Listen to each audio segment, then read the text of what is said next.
हरे कृष्णा, राधे राधे।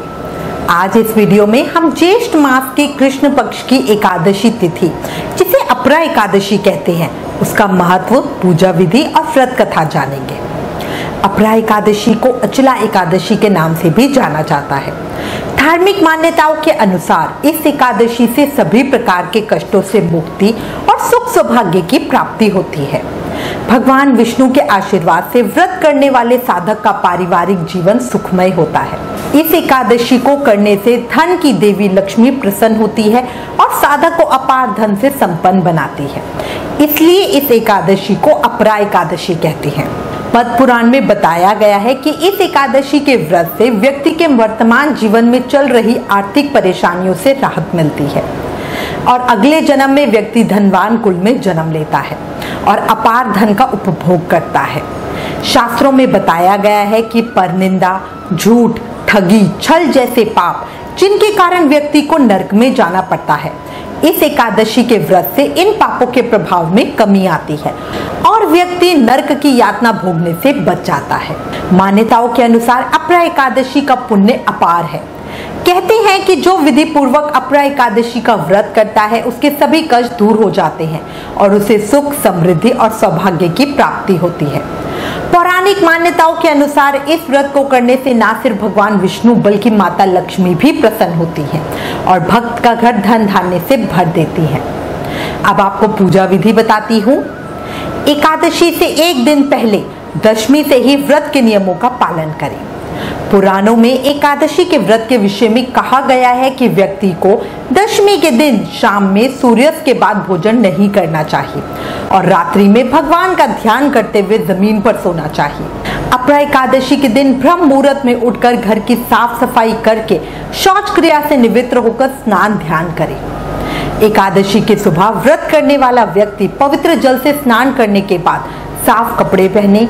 व्रत करते हुए काले नीले कपड़े पहनने से बचें। व्रत का संकल्प लेके भगवान विष्णु की पूजा करें। आप चाहें तो एकादशी की पूजा घर के मंदिर में कर सकते हैं या फिर अलग से एक चौकी पर भगवान विष्णु और माता लक्ष्मी की मूर्ति या चित्र स्थापित करके पूजा कर सकते हैं। सबसे पहले खुद थोड़ा सा गंगा जल पी के खुद को शुद्ध करें। फिर अगर सेवित शिव विग्रह हैं तो उनका बढ़िया पंचामृत से स्नान करवाएं, सुंदर श्रृंगार करें, भगवान को नए वस्त्र अर्पित करें। फिर भगवान को रोली मोली अर्पित करके उसके बाद शुद्ध घी का दीपक जलाएं। फिर अक्षत, फूल, श्रीखंड, चंदन, गंगा जल, मौसमी फल, नारियल और मेवे चढ़ाएं। भगवान विष्णु की पूजा करते वक्त तुलसी के पत्ते अवश्य रखें। अपने और पूजा में बैठे सभी को रक्षा सूत्र यानी कलावा बांधे, तिलक लगाएं। शंख और घंटी बजाकर श्री हरि विष्णु की आरती उतारें। अब सूर्य देव को जल अर्पित करें। एकादशी की कथा सुने या सुनाएं। जो व्यक्ति एकादशी के दिन विष्णु सहस्त्र नाम का पाठ करता है, उस पर भगवान विष्णु की विशेष कृपा होती है। दिन भर उपवास करें। पूरे दिन अन्न का सेवन ना करें। जरूरत पड़े तो फलाहार लें। आलस से छोड़ें। अधिक से अधिक समय भगवान के मंत्रों का जाप करें। तुलसी के साथ भगवान को बढ़िया नैवेद्य का भोग लगाएं। शाम को विष्णु जी की आराधना करें। शाम के समय तुलसी जी के पास गाय के घी का दीपक जरूर जलाएं। व्रत रखने वाले को पूरे दिन परनिंदा, झूठ, छल कपट से बचना चाहिए। रात्रि में जागरण करते हुए भजन करें, ब्रह्मचार्य का पालन करें। अगले दिन व्रत पारण के समय किसी ब्राह्मण या गरीब को यथाशक्ति भोजन कराएं और दक्षिणा देकर विदा करें। इसके बाद स्वयं भोजन करें। जो लोग किसी कारण व्रत नहीं रखते, उन्हें एकादशी के दिन चावल का प्रयोग नहीं करना चाहिए। उन्हें भी झूठ और परनिंदा से बचना चाहिए। अब आपको अपरा एकादशी की पौराणिक व्रत कथा बताती हूँ, जिसे भगवान कृष्ण ने अर्जुन को बताया था। एक समय अर्जुन ने भगवान श्री कृष्ण से कहा, हे प्रभु, ज्येष्ठ माह की कृष्ण पक्ष की एकादशी का क्या नाम है तथा उसका महत्तम क्या है? उसमें किस देवता का पूजन किया जाता है तथा इस व्रत को करने का क्या विधान है? कृपया कर यह सब मुझे विस्तार पूर्वक बताइए। श्री कृष्ण ने कहा, हे अर्जुन, ज्येष्ठ माह के कृष्ण पक्ष की एकादशी का नाम अपरा है, क्योंकि यह अपार धन और पुण्यों को देने वाली तथा समस्त पापों का नाश करने वाली है। हे राजन, यह एकादशी अचला और अपरा दो नामों से जानी जाती है। जो मनुष्य इसका व्रत करते हैं, उनकी लोक में प्रसिद्धि होती है। अपरा एकादशी के व्रत के प्रभाव से ब्रह्म हत्या, प्रेत योनि, दूसरे की निंदा, गोत्र की हत्या करने वाला, गर्भस्थ शिशु को मारने वाला आदि भी अपरा एकादशी का व्रत रखने से पाप मुक्त होकर श्री विष्णु लोक में प्रतिष्ठित हो जाते हैं। इस व्रत के करने से परस्त्री गमन, झूठी गवाही देना, असत्य भाषण, झूठा वेद पढ़ना, झूठा शास्त्र बनाना, ज्योतिष द्वारा किसी को भरमाना, झूठा वैद्य बनकर लोगों को ठगना आदि भयंकर पाप भी अपरा एकादशी के व्रत से नष्ट हो जाते हैं। युद्ध क्षेत्र से भागे हुए क्षत्रिय को नरक की प्राप्ति होती है, किंतु अपरा एकादशी का व्रत करने से उसे भी स्वर्ग की प्राप्ति हो जाती है।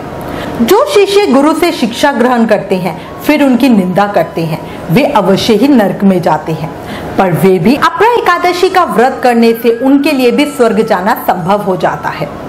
जो लोग तीनों पुष्कर में कार्तिक पूर्णिमा को स्नान करने से या गंगा तट पर पितरों को पिंडदान करने से पुण्य प्राप्त होता है, वही अपरा एकादशी का व्रत करने से प्राप्त होता है। मकर के सूर्य में प्रयागराज के स्नान से, शिवरात्रि का व्रत करने से, सिंह राशि के बृहस्पति में गोमती नदी में स्नान करने से, कुंभ में केदारनाथ के दर्शन करने से या बद्रीनाथ के दर्शन करने से, सूर्य ग्रहण एवं चंद्र ग्रहण में कुरुक्षेत्र में स्नान करने से, स्वर्ण दान करने से अथवा अर्ध प्रसूता गौदान से जो फल मिलता है, वही फल अपरा एकादशी के व्रत से मिलता है। गौ तथा भूमि या स्वर्ण के दान का फल भी इसके फल के समान होता है। यह व्रत पाप रूपी वृक्ष को काटने के लिए कुल्हाड़ी है, पाप रूपी ईंधन को जलाने के लिए अग्नि, पाप रूपी अंधकार को मिटाने के लिए सूर्य के समान, मृगों को मारने के लिए सिंह के समान है। अतः मनुष्य को पापों से डरते हुए इस व्रत को अवश्य ही करना चाहिए। अपरा एकादशी का व्रत तथा भगवान का पूजन करने से मनुष्य सब पापों से छूटकर विष्णु लोक को जाता है। अपरा एकादशी के दिन श्रद्धा पूर्वक भगवान श्री विष्णु का पूजन करना चाहिए, जिससे अंत में विष्णु लोक की प्राप्ति होती है। अब मैं तुम्हें इसकी एक पौराणिक कथा बताता हूँ, ध्यान पूर्वक सुनो। प्राचीन काल में महिध्वज नामक एक धर्मात्मा राजा था। उसका छोटा भाई व्रजध्वज बड़ा ही क्रूर, अधर्मी और अन्यायी था। वह अपने बड़े भाई से द्वेष रखता था।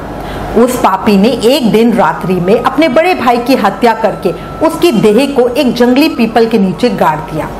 इस अकाल मृत्यु से राजा प्रेतात्मा के रूप में उसी पीपल पर रहने लगा और अनेक उत्पात करने लगा। एक दिन अचानक धौम्य नामक ऋषि उधर से गुजरे।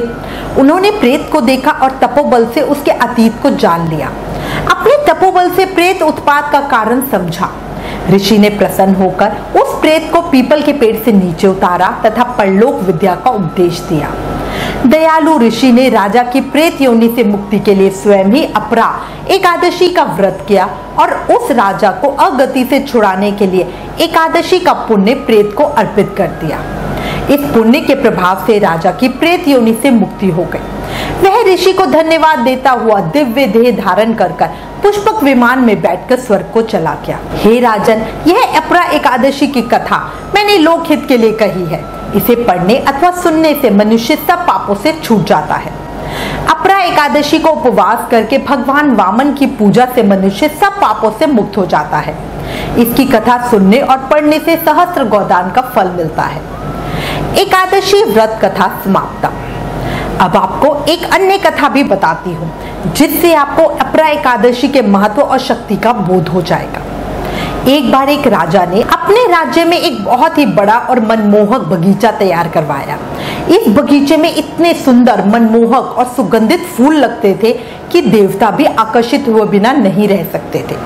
वे धरती पर आकर उस बगीचे से फूल तोड़कर ले जाते। राजा का माली रोज राजा को बताता कि कोई बगीचे से फूल तोड़ रहा है। राजा ने बगीचे में कड़ा पहरा लगवा दिया।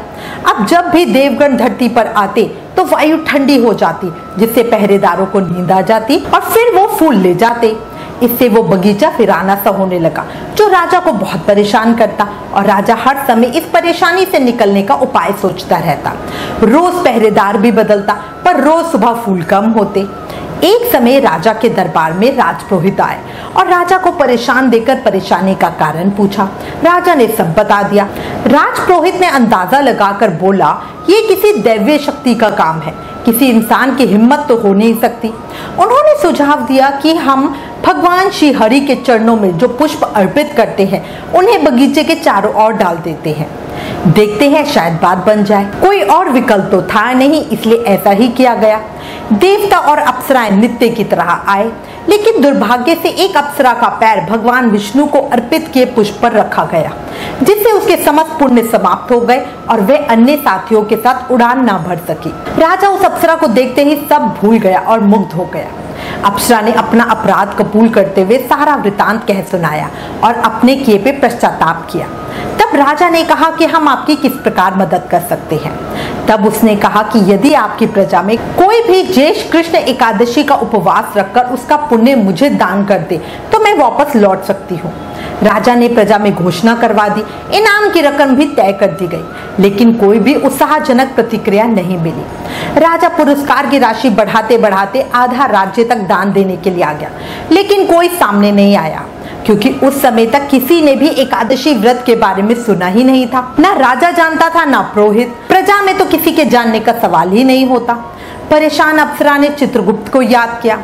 तब अपनी बही खाते से देखकर चित्रगुप्त ने जानकारी दी कि इस नगर में एक सेठानी से अनजाने में इस एकादशी का व्रत हुआ है। यदि वह संकल्प लेके व्रत का पुण्य तुम्हें दान कर दे तो बात बन सकती है। उसने राजा को ये बात बताई। राजा ने ससम्मान सेठ सेठानी को बुलाया।